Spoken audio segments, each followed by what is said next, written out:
like when I speak to people who are divorced and I ask them, when did you know? When did you know? Yeah. A lot of people like my wedding day, or like it's Exactly. like I knew when I was walking down the aisle. You're like, why did you get married? Exactly. I hate when people answer that way. I'm like, why would you get married? And even way before then, forget the marriage true. day might have been when reality truly hit, or they allowed themselves to see it. But then at that point, what are you going to do? Yeah, you got to follow through. Your family's there, and you don't want to be embarrassed. Exactly. Yeah. But again, the reality is that person saw it way before. But again, they rationalized past it then.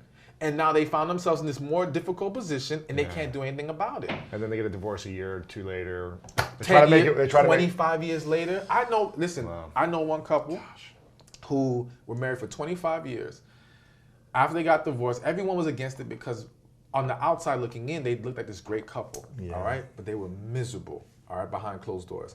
Well, the wife let me read a letter that the husband wrote her before they got married. No way. I read this letter, and the first thing I say is, why did you ever get married? It was clear as day in this letter that you guys should not have taken that step. What did it say generally? It was just in general calling out all these different issues and problems. It was a clear disconnect between the two. And once I started to learn the real story, you saw that they did not have that deep connection.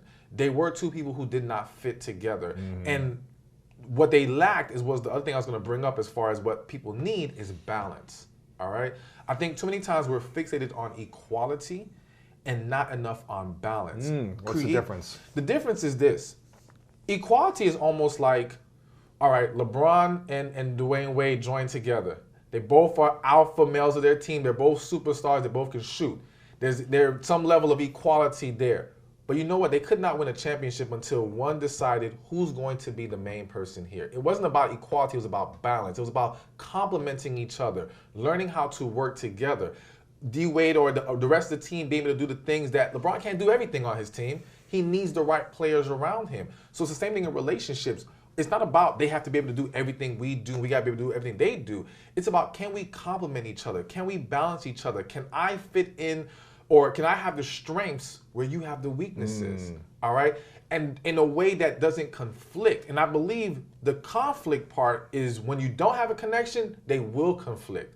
When there is a connection, that's when you're going to find balance. Because now, when there's a connection, we embrace our differences. You can communicate better. You can say, this is what you're really good at. Why don't you do more of these things and let me do these things? Exactly. And we can find a way to make it a whole unit. Wow. That's how we create amazing relationships. Balance, to me, is the greatest key. Balance and connection, you have those two things, you win. Wow. You know? And if you look at most failed relationships, they lack those two things. Two things, connection and balance. There might be some forced connection, or they've lost the connection because it wasn't really they never had the connection. It was never true. It was like the hype of the connection. It exactly. Was like the sexual connection, or the resume of this person, or the idea of this person. Well, it was more so chemistry. Like chemistry is not connection. All right? Chemistry can be created. All right? And again, so using the whole basketball analogy, a team comes together, you can build chemistry. We can learn how to work together. We can learn how to coexist, so to speak. But that doesn't mean we really like each other at its core, all right? Yeah. There's the difference. So you can have a team where the players learn to play together, but they still hate each other, all right? So they had chemistry. But no connection. But not connection. Exactly. When you have connection in a relationship, that is way more important than chemistry, because the connection will bring the chemistry. We don't got to worry about the chemistry part. When two people have a connection, they learn. It's exactly. Like, And it's a rare thing. Again, we don't experience that with everybody. It's something that happens. It's rare to find someone who can say they've had that deep, genuine connection more than 2 times in their life. If even twice. All right? It's usually once, to be honest with you. Wow. But I'm going to give it 2 times. And yes, there are going to be some people out there that say, well, there's billions of people in this world. It's not about, yes, is it technically possible? Maybe so, but you're not going to come across billions of people in the world. You're only going to come across a certain amount of individuals. And in that group of people, yes, you're only going to find that connection maybe once or twice. And once you get there, like once somebody sets the bar that high in your life, it is very hard to go. Yeah, you have to refine that. Exactly. You're not going to feel comfortable anymore going beneath that. If you do, you're going to find yourself not at peace and very miserable in your relationship. Wow. connection, balance. Is there anything else, or is those really the main two things, and then everything else is figure out? The last thing I'm going to throw in is attraction.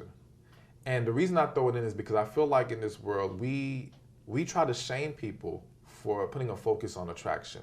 And to me, it's not about looks. Looks is about specifically saying you have to look like this, you have to be this tall, you have to have this body shape. I'm not saying looks, I'm saying attraction. We have to be physically drawn to each other. That's the last ingredient that takes a relationship from platonic to romantic. And that's the ingredient that if you remove it, will make a romantic relationship. Friends. Exactly, yeah. Friends, roommates. You got people living together. With no sexual chemistry. Exactly. Because why? The attraction is gone. But if you bring it back into that relationship, see how quickly things change. Wow. That is the ingredient. So we have to be willing to embrace the fact of, yes, attraction is necessary, one, when we first meet each other, and we need that to be more drawn to each other. But then to maintain and sustain that great relationship, we can't make excuses for letting ourselves go, and understand there's a difference between aging and letting yourself go. A lot of people are letting themselves go, making excuses for it. Right. I understand life hits us, it's tougher as we get older, yes, but you gotta work to maintain attraction in your relationship. You let that go to the wayside. Become friends. Exactly. How important is sex in a relationship? Hugely important. This is coming from a guy who's abstinent, right? Yeah, right. Well, you know what? To me, I say hugely important from the standpoint of, I think people have to look at sex not just from the perspective of pleasure, but from the perspective of bonding. I believe it is an opportunity for two people to grow closer together. And when two people know how to truly satisfy each other, it creates an amazing bond. Deeper connection. Better balance. Exactly. More attraction. Yes. And all it keeps of it. it going. Exactly. Because if you have two unsatisfied people sexually, you're going to have a problem. You can't find a relationship where that exists and they're all happy and everything's great. It doesn't work that way. People crave intimacy. People crave that level of bonding with each other. And yes, biologically speaking, we can talk about the needs of a man and a woman and all these things, but I think even going deeper spiritually and all that, sex is important, and we are not taking enough of a mature approach to understanding and learning sex. I think people are very much behind in their understanding of Especially in America, it's like we weren't educated. Exactly. It's a very like hush-hush type of thing. It's not talked about in schools. Your parents, at least most parents, aren't talking about it until it's like the moment, and it's like, let me say something to just get it out, and then let them figure it out. Well, and not just that, a lot of our parents don't know either. Right. Like, people just don't take time to get more educated on their bodies, on sex, on true sexual satisfaction. There's a lot of lies going on. I tell people all the time, listen, a lot of women aren't being sexually satisfied, all right? But they're lying to their friends, they're lying to their partners. Right. So there's a perception that everything is all good. No, it's not. There's a huge disconnect between the reality or the perception of women's sexual satisfaction and the reality of women's sexual satisfaction. And that contributes to a disconnect in marriages. Because again, if the woman is not satisfied, she now becomes less willing to be sexually involved with her husband. Now, he starts to gain resentment. He starts to feel neglected. Starts to wander. Exactly. Everything snowballs from there. We can't overlook that and act like everything's going to be fine. And we can't say, well, you should love them enough to where it doesn't matter. Listen, we're talking about maintaining a committed relationship. That's a part of it, plain and simple. And we have to learn how to make it better on both sides and how to be more honest with each other. I think if we can learn to be more honest and transparent, then we can work on the things that are lacking. Wow. But people, again, they feel very uncomfortable speaking about sex, speaking about their needs, and constructively criticizing their partners. We have to learn how to do that. Because you don't want to hurt someone, yeah. So exactly. How often should we be talking about our sexual needs in an intimate relationship? Should it be like once a month we sit down and like schedule it out? Is it like pillow talk every week? Like, what should be, again, everyone's different, but what do you think is an appropriate amount of time? Yeah, I think it depends. So what jumps in my head, I would say every 3 months, if I had to put a number on it, all right? But I do think it depends on the couple. I think more so it's when an issue arises, talk about it. There you go. The key is we have to create environments where we can have those talks. See, again, we're laying the wrong foundations in our relationships to where we can't have these open discussions about sex and other things lacking in our relationship. and we're afraid to push our partners away. We're afraid to ruffle the feathers or rock the boat. But if you can't talk to them, we resent things, right? Exactly. And what happens is you hold it in, and now the negative energy comes out in other ways. And now they're confused because they're like, why are they giving me this attitude? And they're thinking, like I said earlier, he's thinking it's about the towel. No, it's not about the towel. It's really about something else that you're not telling him. So we need to be more honest and transparent, and we need to create an environment where we can have this talk, and you're not going to take it personally to the where you're going to internalize it or allow it to now throw our relationship off because you're getting upset and you're allowing it to, have a negative impact. No, take it as, okay, that's how you feel. Cool. Let's work on this. How can we make this better? We have to be serious about tending to the needs of our partner if we're going to have successful relationships. Yeah. There's so many divorces happening. It's higher than ever, right? Yeah. I think we had a divorce attorney on who's talking about how it's higher than ever. There's also even more people who stay married who probably should be divorced, who aren't happy. And so it sounds like there's a very small percentage of married people who've been together for many years who are actually still thriving in relationship. Maybe I'm wrong. Maybe there's more, but it sounds like it, right? There's a very small percentage that are having like these incredible long-lasting marriages and relationships that have the attraction and connection and balance and all these things. Why do you think that is, and how can we decrease the number of failed relationships? Or is that the wrong question to ask? No, I think it's a good question. I think, one, we have to understand marriage is not the issue. It's marrying the wrong person and marrying for the wrong reasons, all right? And then underlying to those things is the lack of healing.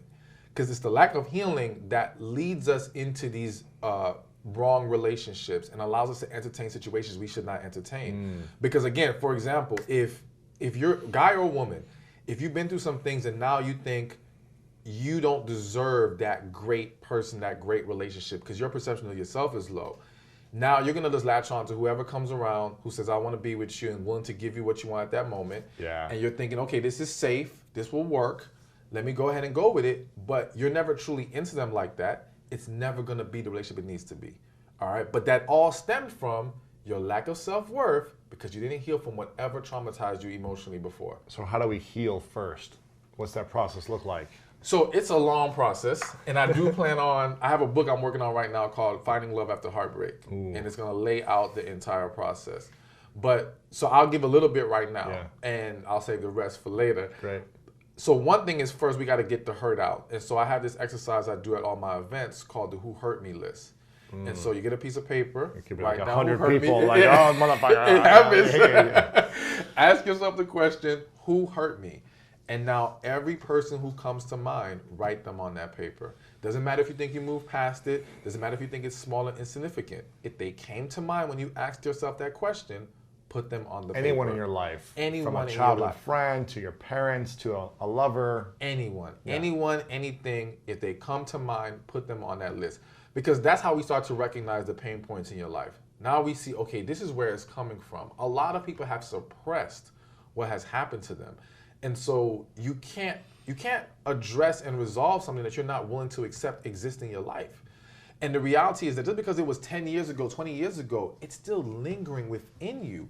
And it's causing a lot of problems. And it causes a lot of emotional stress, which then turns into physical ailments. And it just snowballs from there. Tension, anxiety, all of fear, that. all these things. Depression. Yeah. All right. A lot of these things that we go through in mental health stems from things that we have not resolved from our past. All right. And it's just all contributing to the issues that we're experiencing in the now. Right. And some of us, we may not be experiencing the issues right now, but we will. It's coming. It's just festering in you, and it's going to come out at some point. Yeah. So write a list and think about those moments and reflect on them, or what? Well, no. So at that point, once you get the list, now we can see the first person. And I won't go too much further, but let's just say you're going to have to go through a process of getting things off your chest. We have not released these things from our spirit, from our system, and we need to essentially emotionally detox. And to do that, you've got to get it out. So whether you speak into a recorder, write a letter, something, and like I said, scream into a pillow, anything, right? Yeah, but I do want like a full release. Again, we don't fully release. Would you release each person or just everyone at one time? So I would say this: you want to start with, let's say, your top 3. Now, I've had clients Yeah, where they did their top 3, and that kind of, once they got through those, they were able to process everyone differently to where it wasn't necessary to do everyone else. All right. Now, if you have 10 significant experiences and 10 significant different people that need to be addressed, yes, you may have to release with 10 different people. So it depends on the person. And that's why something like this requires a more in-depth process. We got to talk about things. We got to understand what about it did you internalize, how you're seeing it, because some of it is changing your mindset, changing your perception of what happened, understanding that it wasn't about you. Like we said earlier, hurt people. And so once you understand that and understand how they behave and why they behave the way they do, it changes how you look at things and how you internalize those situations. So there's so much more we got to get into, but just getting at least that list started is a good step. Yes, because now you at least get to see, okay, here's where it is. Here's what needs to be addressed. Now let me get help to address these things and start the process of healing so that I'm not ending up in more bad situations or bad relationships.